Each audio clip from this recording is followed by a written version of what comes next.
સાત કુંડમાં પ્રવાસીઓ આવે કે અમારા જેવા રડ્યા ખડ્યા આવે છે? ઓહો.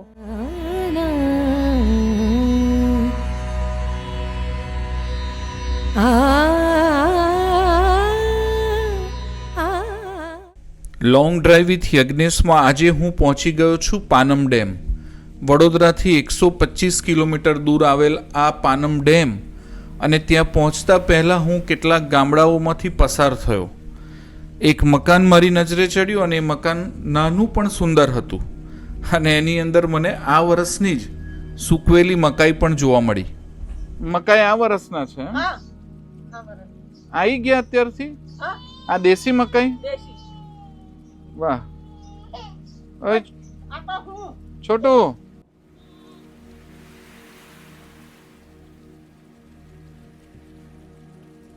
અચ્છા 5-6 કિલોમીટર જ દૂર છે. પણ શું કહેવાય, સાત કુંડમાં પ્રવાસીઓ આવે કે અમારા જેવા રડ્યા ખડ્યા આવે છે? ઓહો. ચોમાસામાં વધારે આવે? અચ્છા, તો ઉનાળામાં શું કરે આવે તો બધા? અચ્છા, પાર્ટી કરે.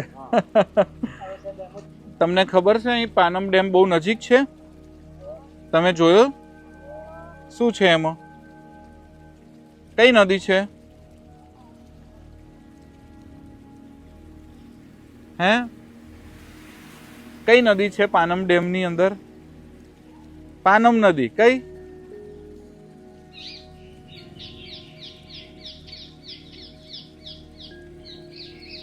આવે અહીં આગળ? ક્યાં જાય?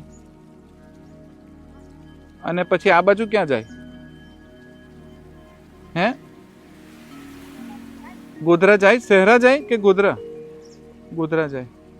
મને આ જોઈને ગદ્દરની યાદ આવી ગઈ. હેડપંપ સની દેવલ ઉખાડે ને.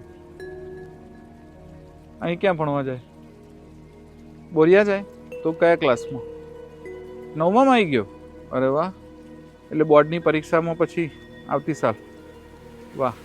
પાનમ ડેમ તું કેટલી વાર ગયો? એમ? પાણી છે બહુ? આપણને જોવા મળશે? ઓહો, બહુ સરસ. અને ત્યાંથી સાત કુંડ જવાય કે આ રસ્તે પાછું આવવાનું? જવાય? તો ગાડી જવા દેશે ત્યાંથી? અચ્છા, સારો રસ્તો છે? સરસ.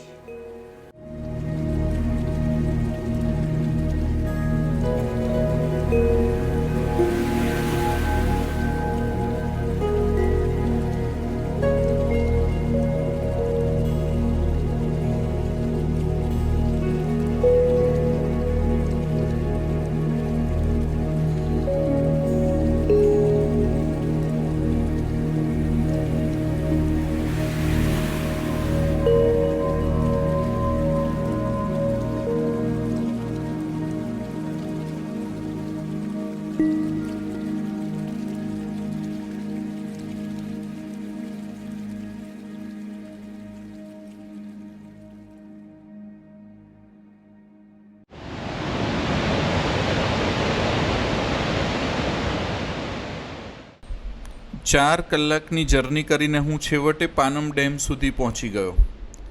પાનમ ડેમની અંદર એન્ટ્રી થોડી રિસ્ટ્રિક્ટેડ છે, અને અહીં આગળ વિડીયો શૂટિંગ પણ એટલું બધું એલાઉ નથી. પણ પાનમ ડેમની અંદર જેવો હું પ્રવેશ લીધો તો મને એવું ફીલ થયું કે અહીં આગળ આ જળાશય યોજના બહુ મોટા પાયે બનેલી છે, અને ઇવન અહીં આગળ જળ વિદ્યુત મથક 2 મેગાવોટનું એ પણ અહીં આગળ રનિંગ છે, અને એના દ્વારા ઘણા ખરા વિસ્તારોમાં અત્યારે વીજળી પહોંચે પણ છે. આનો સ્કેલ બહુ મોટો છે. નર્મદા ડેમને કમ્પેર કરવા જઈએ તો બહુ નાનો. આની ઊંડાઈ 56 મીટર છે અને પહોળાઈ 256 મીટર. પણ પાણીનું અત્યારે ફ્લો બહુ જબરજસ્ત છે, અને આ જે પુલ છે એ પુલ સુધી પાણી ઉપર સુધી ઓવરફ્લો થયેલું છે. અને એટલા માટે આજે અમે અહીં આગળ પહોંચ્યા ત્યારે અહીંના 2 ગેટ ખોલવામાં આવ્યા છે નદીની અંદર પાણી વહેવડાવવા માટે. પાનમ નદી એ આમ કહેવાય કે મહીસાગર નદીની જ સબસિડરી છે, અને એ અહીંથી 25 કિલોમીટર સુધી વહે છે અને પછી મહીસાગરની અંદર ભેગી થઈ જાય છે, એનો સંગમ થઈ જાય છે.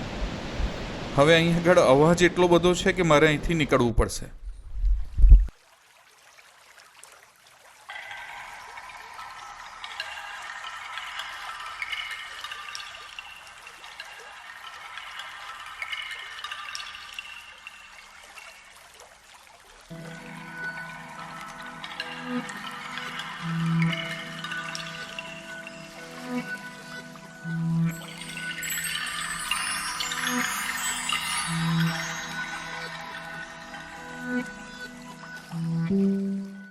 કેનાલ એટલે અહીંથી કેનાલે જવાનું. આ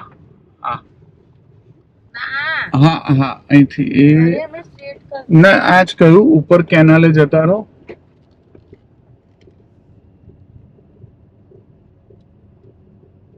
અને કેનાલે જઈને ગેટ આવશે ને ગેટ થી રાઈટ સાઈડ ઉપર મારો એટલે સાતકુંડા.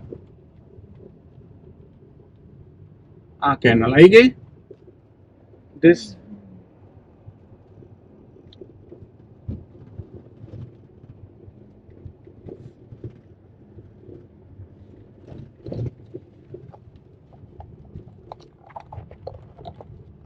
પાનમ ડેમમાંથી પાનમ કેનાલ જે નહેર નીકળે છે એ આમ તો અત્યારે નર્મદા કેનાલ વાળા જ મેનેજ કરે છે ડિપાર્ટમેન્ટ, પણ પાનમ કેનાલ નો જે રોડ પકડીએ ને એ જ પાનમ ડેમ થી સાતકુંડા સુધી લઈ જાય છે. રસ્તો જરા અટપટો છે પણ અમે એ રસ્તે થઈને જવાનો ટ્રાય કરીએ છીએ, જોઈએ શું થાય. આગળ એક ગેટ આવે ને ગેટ થી અમારે જમણી બાજુનો રોડ પકડવાનો છે. સાતકુંડા ક્યાં થઈને જવાનું?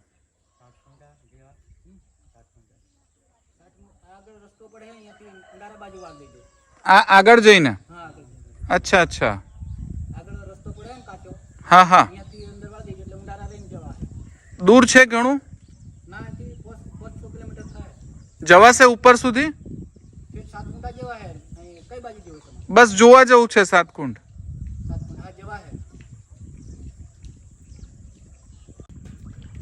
મળી માછલી? ટ્રાયલ ફેલ ગયો એમ?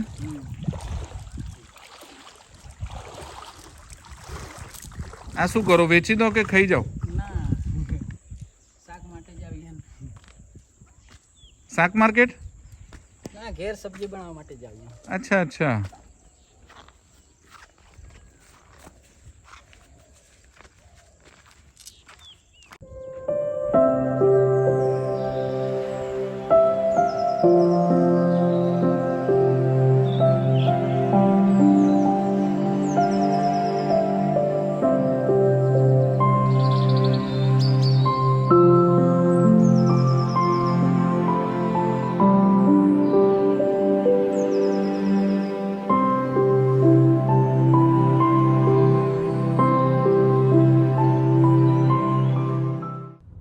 બે કલાકથી અમે પાનમ ડેમ અને એની આજુબાજુના વિસ્તારમાં ડ્રાઈવ કરીએ છીએ અને રસ્તો રળિયામણો પણ છે. હું અત્યારે જઈ રહ્યો છું સાતકુંડા. પાનમ ડેમથી 10 કિલોમીટર દૂર આવ્યું છે સાતકુંડા. કહેવાય છે કે 7 અલગ અલગ ધોધ છે, એક પછી એક અલગ અલગ લેવલ ઉપર છે અને એક લેવલથી બીજા લેવલ ઉપર પાણી નીચે આવે છે. એટલે લેટ અસ સી સાતકુંડા પહોંચીને શું જોવા મળે એ જોઈએ.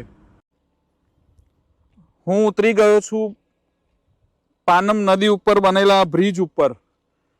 જસ્ટ થોડી વાર માટે મેં બ્રેક લીધો અને બહુ અદ્ભુત છે.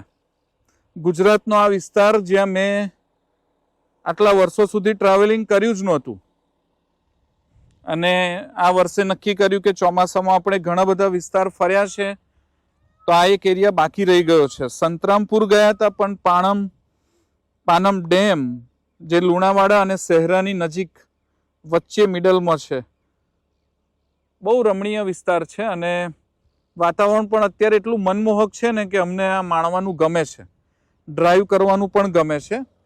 ધ ઓનલી થિંગ ઇઝ કે we are running short of time. બસ એ થોડું ખૂંચે છે.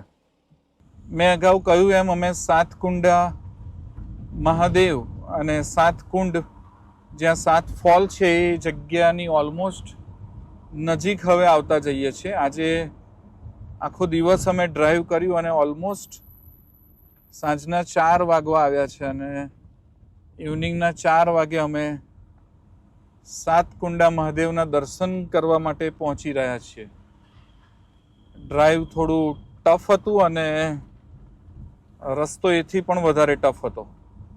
બટ લેટ અસ સી, આટલું બધું ડ્રાઈવ કર્યા પછી અમને કોઈ સરસ અને મનને ગમે એવી જગ્યા જોવા મળે અને એક સંતોષ થાય કે આટલું ટ્રાવેલિંગ કર્યું એ વર્થ હતું.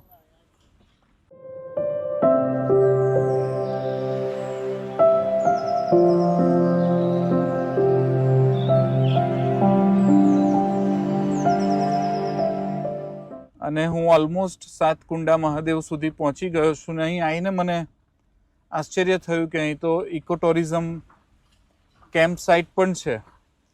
એટલે મને જરા શાંતિ થઈ કે we are not alone and we are at least safe.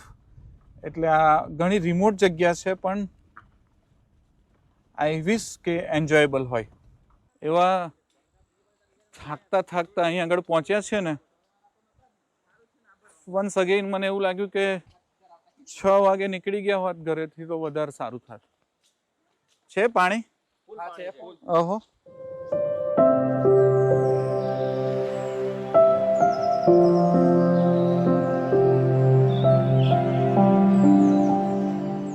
પહેલો ફોલ તો મેં જોઈ લીધો. મને એક્ઝેક્ટ ખ્યાલ નથી કે ખરેખર 7 ફોલ છે કે નહીં એમ, પણ એક ફોલ જોયો અને હવે પગથિયા છે.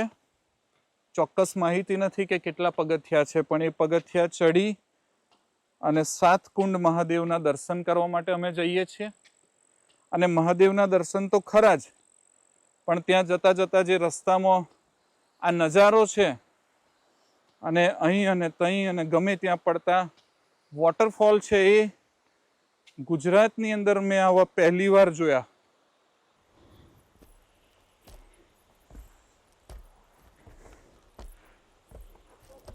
થાકી ગયા?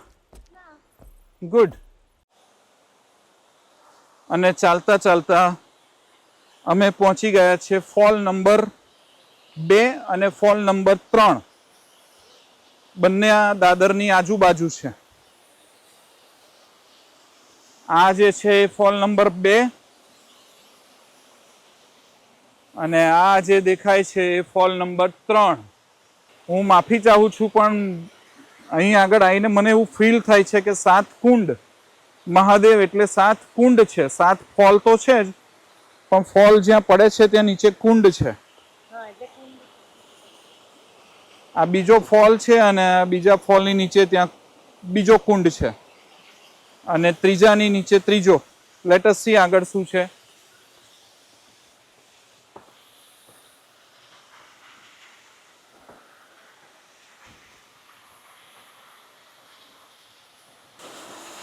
આ ચોમાસામાં અમે નક્કી કર્યું હતું કે ગુજરાતની રમણીય પ્રવાસન જગ્યાઓ બધે એક પછી એક જવું, અને ખરેખર આ કદાચ મારી સૌથી ફેવરિટ જગ્યા છે. સૌથી ફેવરિટ. હે મેડમ? મેડમની એડવાઇસ એવી છે કે તમે પાનમ ડેમ ના જાઓ અને ડાયરેક્ટ સાતકુંડ આવી જાઓ, એ વધારે સારું રહેશે. મારી પર્સનલ ઈચ્છા એવી છે કે પાનમ ડેમ પણ જવું, પણ પહેલાં સાતકુંડ આવું, અહીં આગળ મજા કરવી, નાહવું ધોવું, એન્જોય કરવું અને પછી પાનમ ડેમ જો સમય મળે તો જોવા જવું. તમે તો ઓલરેડી પાનમ ડેમ જોઈ જ લીધો છે, મને તો એ ગમ્યો જ છે. લેટ્સ સી આગળ શું છે.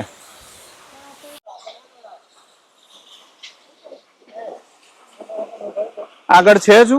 ના, આ છેલ્લો?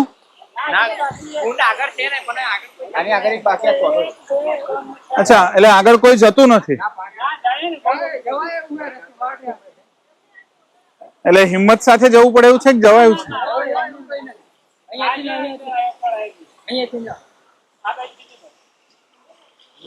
મેડમ,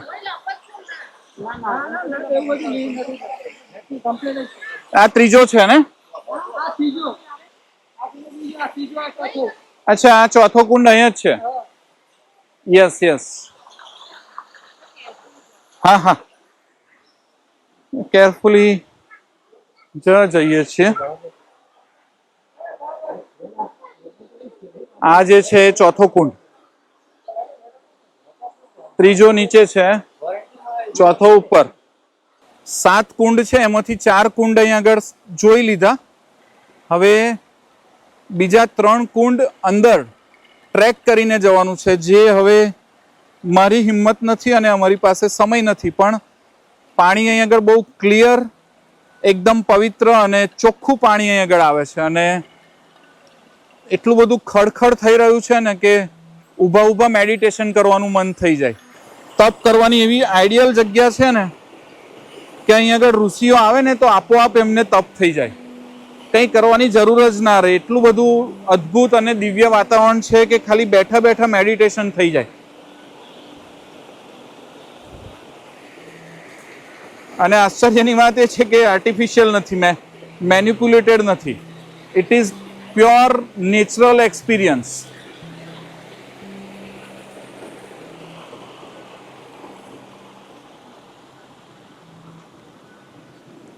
તમારી આંખો જોવામાં ટેઢી મેઢી થઈ જશે, પણ જુઓ, આનાથી આગળ હવે હું બિલકુલ નથી જવાનો, કારણ કે મને સુપ્રીમ કોર્ટમાંથી સૂચના મળી ગઈ છે કે now it is not safe to climb up and I will not go up. I am going down, but it is a worth experience.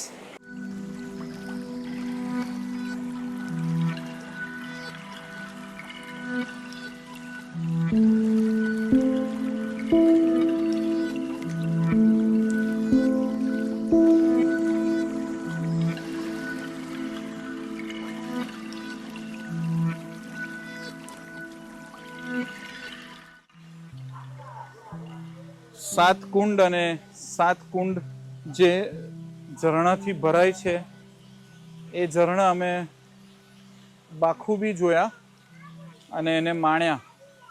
અને જતા જતા હવે અમે સાત કુંડ મહાદેવ એમના પણ અહીં આગળ દર્શન કરીશું અને દર્શન કરીને ઘરે જવા માટે પાછા નીકળીશું.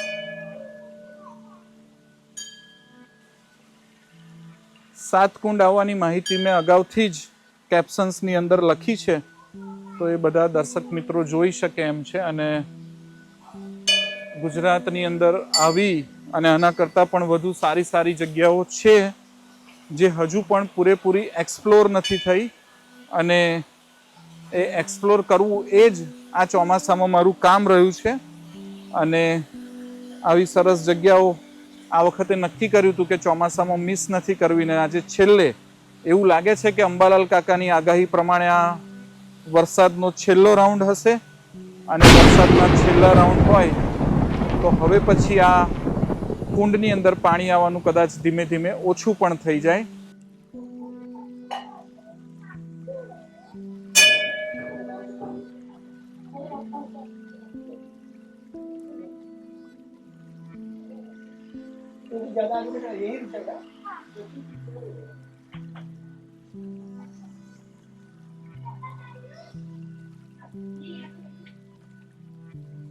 મહાદેવજી, અમને હેમખેમ હવે ઘરે પહોંચાડજો. ઘરે જવા નીકળીએ છીએ અને રસ્તો બહુ આસાનીથી કપાઈ જાય એની સગવડ કરી આપજો.